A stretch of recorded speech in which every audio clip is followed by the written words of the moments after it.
I'm your cult boyfriend, counting down the top 10 friendships in teen drama. Friendship is an extremely important part of the teen television genre.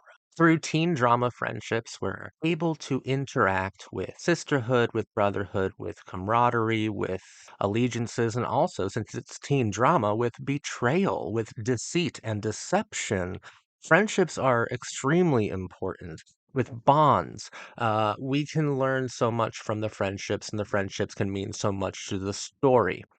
Now, there are such things as bad friends making interesting friendships within teen television. So not every friend that I have featured on my own list of the top 10 friendships in teen drama, not all of these friendships are great. Not all of them are, objectively great. Sometimes they're bad for each other, but teen drama operates within a certain framework. There are rules to teen drama. The most important rule of teen drama is necessary. Drama is needed for the teen drama to exist at all. So within teen drama, there also has to be a decent amount of friendship breakups, which could often be worse than romantic ones. Friendships are very important in teen drama, and I think my list reflects a lot of different examples of teen drama friendships. We have great ones, and we also have pretty bad ones, and I think that they're all powerful and they're all really cool. So, without any further ado, at number 10, we have Freaks and Geeks, Bill, Sam, and Neal. It's like these three losers against the world. These three complete geeks going through the same sorts of things together, the same sort of insurmountable obstacles together. Of course, they challenge each other, and as they grow and go through their own problems independently, uh, together, they become more dynamic. They grow dynamically, and they're kind of an adorable set of kids here. You want to root for them so bad. You want to see Bill Haverchuck succeed. You want to see Sam and Neil happy. You want to imagine them happy, since Freaks and Geeks was a show that is infamously known for being canceled way too soon during its first season. Part of what makes Freaks and Geeks so beautiful to interact with is all of the potential of it. Every time I revisit it, I feel so good around Bill and Sam and Neil. They make me smile. They're very funny. Freaks and Geeks was a very funny show. I have my own issues with Freaks and Geeks. Haven't really mentioned it anywhere, so I guess here's a great place to do it. My criticism of Freaks and Geeks and why I don't love it as much as most people, or as much as I used to, is I don't understand why it's set in 1980, like what purpose that serves. And like who are you making the show for? Honestly, that makes the show seem like a little too self-gratifying on behalf of the creators. You can't be surprised that a show about a bunch of kids in the fucking late 70s and early 80s failed to attract a very large audience in 1999. That's a criticism because I think that's like a major flaw within it. I know someone's going to say it was set in that time period to represent cultural changes. Uh, Fuck you. 1999 with massive cultural changes. Why not set it then? I might edit that entire part out because it has nothing to do with the list, but Freaks and Geeks frustrates me, honestly. But Bill, Neil, ooh, Sam, they're fucking awesome. I love them. Great friends. Number 9, One Tree Hill, Lucas and Haley. I like Lucas and Haley more than I like Brooke and Peyton. I've My background for an entire year was Lucas and Haley by the Lockers. I love that dynamic. I love that friendship. I love that they never betrayed the platonic nature of the friendship. I love that the friendship was strong and powerful and benefited both. Or Lucas really, really needed Haley. He really, really needed her. He was so protective of her and so understanding of her. I like these guy and girl friendships quite a bit. And this is one of the best examples of them. They were so kind and sweet to each other. And I feel like Chad Michael Murray and Bethany Joy Lenz had such a wonderful chemistry. Like, had such a like a friendly, just adorable, understandable, empathetic kind of quality when they were together.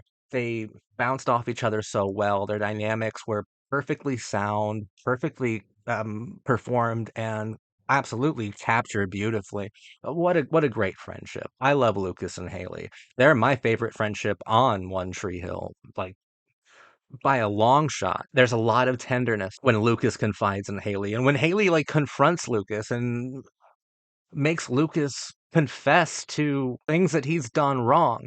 He can be extremely honest with Haley. And sometimes you need friends for that, especially within a teen drama. You need friendships that will demand honesty of each other. And you're rewarded for that honesty with a great and tender friendship to relate to as a viewer. And in real life, you're rewarded for that honesty with a deeper bond, a deeper connection with your friend. And I think that Lucas and Haley were like the deepest bond possible. I also love when Chad leaves the show, he comes back for one scene in season 9 with Haley. I thought that was beautifully done. I love them so much. Number 8, Stiles and Scott in Teen Wolf. There were a lot of problems with Teen Wolf, but it did a couple things right. Most impressive thing about it was its use of Bianca Lawson. That's the best part of Teen Wolf. Another great thing about it was Allison Argent. What a fucking legend. And the third great thing about it was the friendship between Stiles and Scott. Stiles was really cool. Stiles, it's so cool because he's clearly a character who was designed to be a certain archetype. We're talking the David Silver archetype. We're talking the Seth Cohen archetype. If I'm being like extremely charitable to Stiles, but what ended up happening is Styles completely stole the show. Audiences just loved him. But what made him such an interesting character to interact with was the fact that Scott was so solid, such a good friend, and that together they they went through all of the changes that comes with maturity.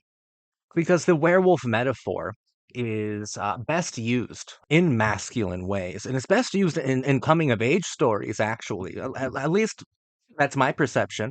I think that the werewolf metaphor is perfect for describing the sometimes monstrous and certainly unexpected effects of puberty on young men coming of age in a large way. Like when your hormones are raging, when there's changes to your body, you can feel like some sort of you can feel possessed, and the werewolf transformation because it is a transformative period in a young man's life, adolescence. Through Teen Wolf, we are able to watch Styles and Scott stumble their way through like holy supernatural warfare as a metaphor for puberty and coming of age and becoming a man. And I couldn't think of two better characters to do that with. Love Styles, love Scott. They bounce off each other wonderfully. They're really funny together. Love the quips. I love the friendship. Number 7, Veronica and Wallace. A great friendship where Wallace keeps Veronica in check, constantly making sure her mental health is okay and that her ego and that her impossible drive isn't eating her up inside. And Veronica looks out for Wallace. She feels very protective of Wallace. She wants to take care of Wallace. But they both respect each other's autonomy. I think it's a very sophisticated friendship within the teen drama framework. And I think they're both extremely loyal. The loyalty between Veronica and Wallace is probably the most impressive and most endearing thing about this friendship. I love Veronica and Wallace. Easily number 7. Number 6, Gossip Girl, Chuck, Bass, and Nate Archibald. This friendship had its ups and downs, had its fights, had its breakups, had its rekindlings, had its strengths and weaknesses. I love these two.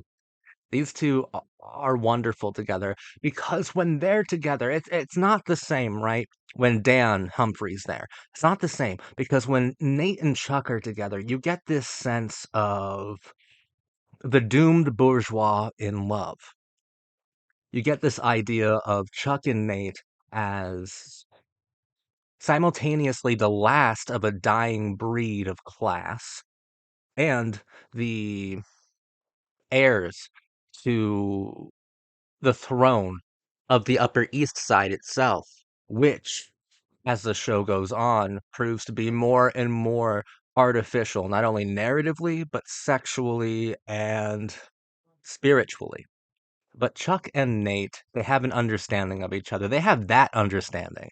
That's a sophisticated understanding. Both Nate and Chuck know that the other has a card up their sleeve at all times because that's how you have to survive within the narrative systems of Gossip Girl. They are an electrifying friendship, and they are actually really, really sweet to each other a lot. I think they're underrated when it comes to a friendship. I think Chuck confides to Nate in ways that he doesn't do with Blair or certainly anyone else. And also, his psychopathic philosophy is challenged by Nate Archibald in the earlier seasons, and I think that Chuck kind of takes what Nate has to say to heart, and we get a more affectionate Chuck as the series progresses, even though that's largely due to his relationship with Blair Waldorf. That's what makes him more affectionate and tender. But Nate definitely played a part in that as well. And kind of the opposite would happen to Nate. Nate was a bit too soft and too sensitive for living in the lethal narrative universe of Gossip Girl. And through his friendship with Chuck, he became a little bit wiser. He became a little bit more manipulative and stronger, not only as a character but as as a figure within the ongoing narrative systems, the unpredictable narrative systems of the Upper East Side. Nate and Chuck are wonderful. Number five, Buffy, Willow, Xander, the Scoobs. Oh, I love them. They're so great. They're that cool kind of friendship that you, as a viewer, you fantasize that you're a part of it. You imagine that you're like with the Scoobs. You're like you imagine you're there. I love them, and the amount that they went throughout the entire seasons, and they're the mainstays. I love Cordelia as well. I love Oz. I love Tara. I love a lot of other members of the Scoobs, but it's really that the core three of Buffy, Willow, and Xander, and how much they care for and love each other, and how much they go through and how much they challenge each other. A lot of times in teen drama, friendships are there, like friends are there to witness a character's downfall or witness a character's victory, their friend's victory. Because if, like, let's say Xander or Buffy witness Dark Willow, so you can see the heartbreak. That means so much more. Since I brought up Dark Willow, that makes Xander and Willow so close. The fact that Xander was the one to calm the storm and bring Willow back to some semblance of sanity. But also, you're there for their victories as well. You're there to cheer them on. But if you bear witness to your friend at their worst, it amplifies the deed that was done that shouldn't have been done. It makes it more dramatic, and I think that Buffy, Xander, Willow, they all see the other do they all see each other do bad things, and it's through friendships like the one I'm talking about right now, where the characters can improve and become better people and better archetypes, better characters within the stories that they're involved with. And when we celebrate victories, that's just such a lovely feeling. That's just such a wonderfully warm feeling, and you need that as well. They're constantly being challenged not only by the creatures of the night, but by their own doubts and their own concerns and their own anxieties. And sometimes your friends can't help you. And that's scary too. Look at Buffy in season 6. Sometimes your friends can't save you. And I think that's very heartbreaking. And I kind of love that. At number 4, we have Abby and Jen from Dawson's Creek. Objectively, not a great friendship. Abby Morgan was not a great person, but no goddess is ever great. I can't keep it real when I'm talking about Abby Morgan. She's my main. She's my dog. I love the friendship because Jen feels like an outsider. She feels like she's outside of the main group, and you get this character like Abby, who is the definition of the perfect postmodern villain, who is playing and manipulating with all these narratives and archetypes and frameworks. And Jen likes to be around that energy because Abby possesses a sort of rebellious, cute freedom that Jen is like super attracted to, and also the self-destructive qualities of Abby speak to the more secretive, self-destructive nature of Jen Lindley. And together, I think they're wonderful. And I think that what's so heartbreaking is that Abby really, really, really needed Jen. Abby needed Jen a lot more than Jen needed her, or maybe not. Maybe they really needed each other. Maybe they were so desperate within season two, they really, really needed each other. And it's so sad seeing two characters who need a lot of help, but they're making each other worse in the long run. I love that though within a teen drama. Like that's what I'm talking about with sometimes bad friends make for better or even superb teen drama. And when Abby dies, Jen is the only one who seems to be truly affected by it. She takes it really hard, of course, because that was a friend of hers. And also, I think that Jen was mournful over what that would mean to the narrative of Dawson's Creek, because now you don't have Abby Morgan, you don't have this postmodern wrecking ball forcing everyone to become more dynamic and to grow in ways that they never knew they were capable of growing. Abby and Jen, you can't get more perfectly dramatic than that. Number three, My So-Called Life, Angela and Rayanne. Ooh, love them. I love them. I wouldn't even call this like a bad friendship. I'd call this possibly the most realistic friendship that we have here. This friendship feels real. There are a lot of sophistications, there's a lot of jealousy and envy, misunderstanding. There's also a lot of affection and tenderness and liberation between these two young girls. They are wonderful. Rayanne's one of the greatest teen drama characters of all time. I love all of her flaws. I love all of her sophistications. I love all of her rebellious tendencies. I love all of her pointless acts. I think she's so cool.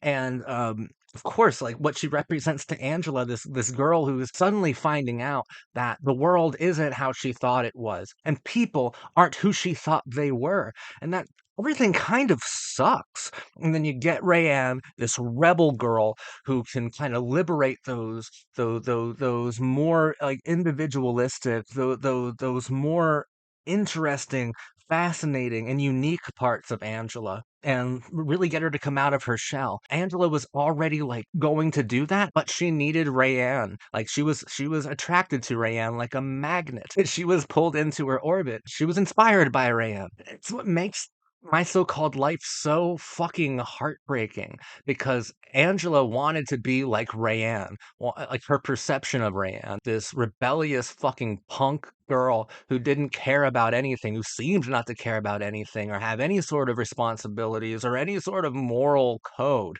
She wanted to be like her, whereas Rayanne was low-key envious of Angela and of the kind of purity that she seemed to radiate effortlessly, no matter how much Angela tried not to. The naivety, she was attracted to the naivety of Angela. They both had misunderstandings, false perceptions of each other, which led to a great deal of betrayal. But what's most beautiful about it is that that's like the most relatable friendship I can think of. Like teenagers, they're crazy, man. Like when they become friends with each other, it's often for a lot of very strange reasons that they need therapists to figure out. Rayanne and Angela are incredibly sophisticated. I love them. Rayanne like wants to inhabit Angela's psyche so much that she ends up sleeping with Jordan Catalano. And she doesn't even want to do that. I'm telling you, she doesn't even want to do that. It was just like she was hysterically identifying with Angela. And Angela doesn't want to do some of the riskier rebellious things that she ends up doing within My So-Called Life, but she does them because that's what Rayanne would do, like subconsciously. It's so cool. It's My So-Called Life, a beautiful fucking show. Number two, Gilmore Girls, Rory and Paris.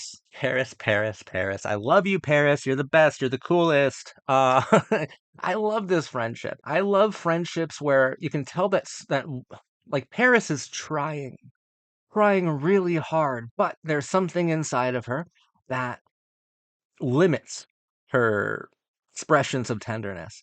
And Rory, I think, fully understands this over time and understands Paris's nature. And but throughout the entire series of Gilmore Girls, including A Year in the Life, Paris is able to be vulnerable with Rory on really rare but extremely meaningful occasions where the two of them just shine as a friendship.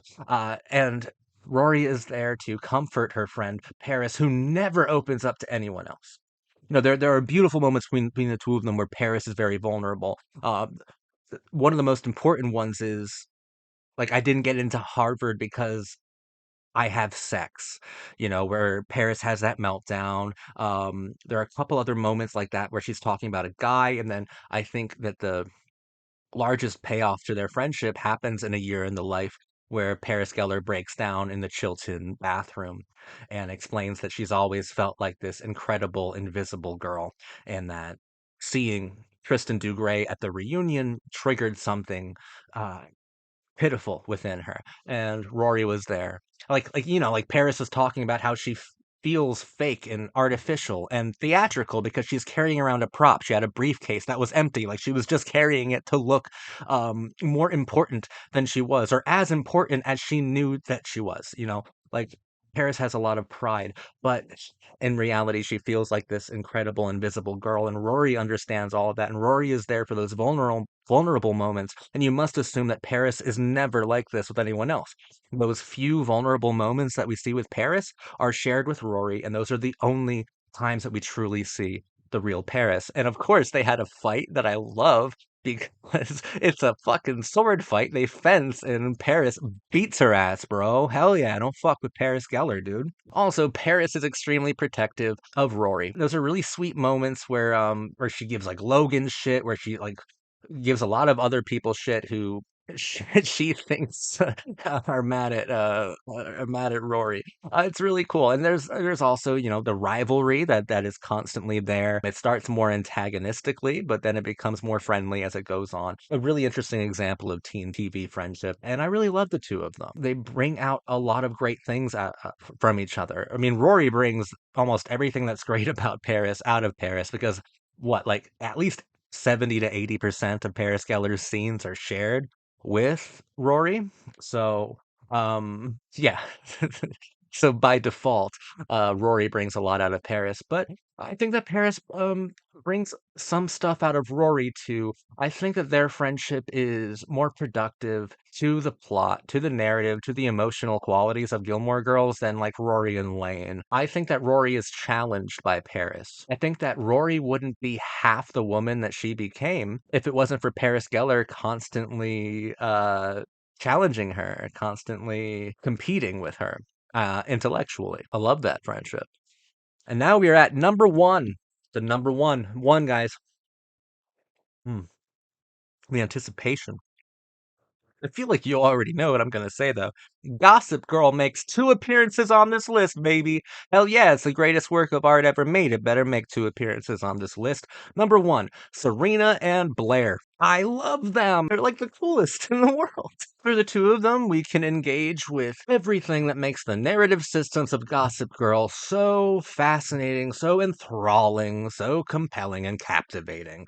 I love how the two of them challenge each other. Basically, everything I've said for every other friendship on here, the rivalry, the kind of hysterical identification where one wants to be like the other or even inhabit the other's psyche or role that they play within the social scene or narrative. The the empathy, the affection and tenderness, the fights, everything that applies, the protectiveness, everything that applies to all of the other friends on here, Serena and Blair possess. They possess all of the other qualities, all of the qualities. Everything I've said about every other friendship is true also of Serena and Blair.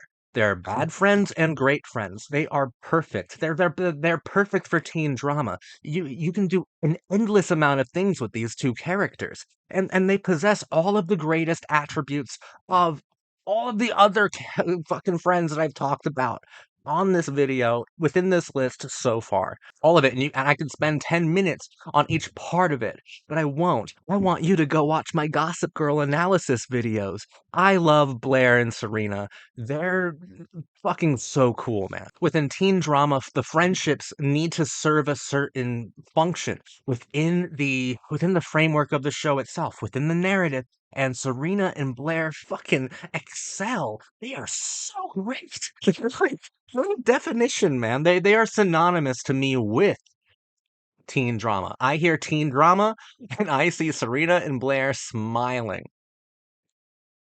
Is it a good smile or is it a deceptive smile? You fucking choose, man. I see Blair and Serena smiling. That to me is the very first thing I think of when I hear teen drama. Teen drama, Serena and Blair. They are the most perfect. Well, there you have it. My top 10 teen drama friendships. Let me know in the comments which ones I missed that you would put on your own list. Let me know if you disagree with any of mine. I know there's got to be a lot of Brooke and Peyton fans out there who are fucking mad at me. Whatever, I don't care. Brooke and Peyton, why would I fuck around with them when Serena and Blair are the best? Shots fired, yo. I love Brooke and Peyton. They just didn't make the list. Some of you might be like, what about Arya, Spencer, Hannah, Emily? And I'll say, what about them? I like how Pretty Little Liars investigates, like female companionship and like the sisterhood of young girls, but I don't think it examined it very well. All right. There are so many interesting things you could do, and it's not to say they didn't do interesting things. It's just like Spencer Hastings was fascinating in Pretty Little Liars, and she did all of the heavy lifting out of that friend group. So I couldn't put them here. They're not even an honorable mention, to be honest. I just have to mention them because it's obvious, it's noticeable that they're not here. Another friendship that makes a lot of lists like these is Pacey and Dawson. I never really bought them as friends to begin with, though. They like when we enter the scene, it's like I don't know why they're friends. They don't really seem to ever get along with each other very well. Uh they're already growing apart within the pilot. Dawson never really seems to appreciate Pacey, which makes Pacey grow a resentment for Dawson, like inside of him, that really comes to a head within season 3. And they really didn't spend too much time with each other either after that. I think that James Van Der Beek and Joshua Jackson, well, I guess I know that they were having real life drama and didn't want to be in as many scenes together after season 3 and 4. So Pacey and Dawson, I love the two of them. I love their dynamic, but I wouldn't call it friends. I think that Dawson had to learn over the course of Dawson's Creek to really treat human beings like human beings and not like actors within a movie. His movie, the life story of Dawson Leary. I think it took him a while to realize how to do that. And when he was around Pacey the most was when he was like the most guilty of treating real people like fake film characters. And yeah, so there's that. And I know some of you out there really want me to talk about Degrassi. So okay, fuck it. I'll throw a bone here. Spinner and fucking Drake. They were fine. They were fine friends, all right? Fuck it. I know his name is Jimmy. I'm being fucking sassy. Thank you for watching me. I've been your cult boyfriend. That's all.